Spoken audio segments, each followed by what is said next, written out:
When I was a young writer living in Corvallis, Oregon in 1978, I was invited by a couple of filmmakers to go down to Southern Oregon to go to the town of Chiloquin in order to write the story of the medicine man there, the chief of the Pla'ikni Tribe, who was Eddison Chiloquin.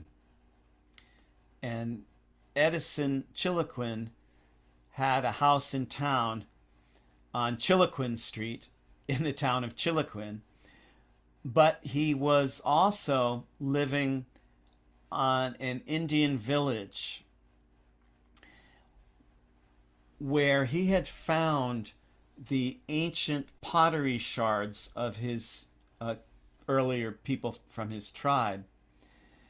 And he was petitioning Congress, U.S. Congress, to give that land back to his people. This is an Indian village, not an Indian reservation. And in order to purify his prayers for all of his petitioning of Washington, he was petitioning Washington. He was going to Washington, D.C., and petitioning Congress to give that land back to his people, not as a reservation owned by the government, but as their land. He chose to keep the sacred fire burning eternally and never let it go out. And he did this for about 4 years. He kept that fire burning on the land by the Sprague River, outside the town of Chiloquin, Oregon, in southern Oregon, in order to purify his prayers and hold out for Congress to grant his people that land to use as their sacred village.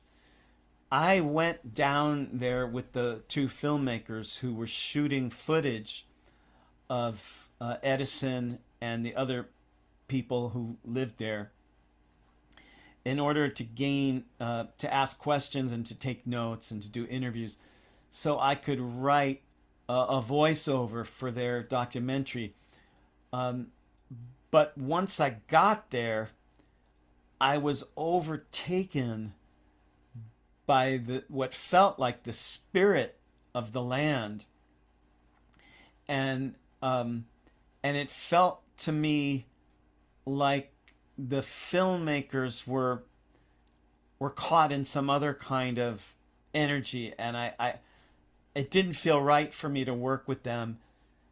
So when they left the village, I stayed there.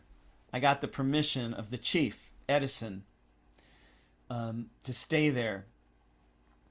And I spent, I don't know, maybe 3 weeks there. I can't remember, walking around and offering prayers to the sacred fire and spending a little bit of time with Eddison. He didn't speak very much.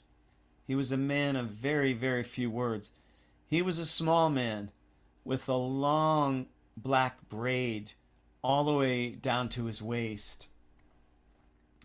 And, he probably didn't weigh, more than 120 pounds or so.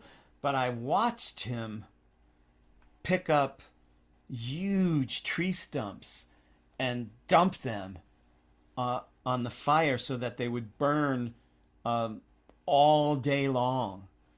And he kept that fire going through the winter, through the harsh southern Oregon winters, through the high desert snows, the wild winds, the wild animals.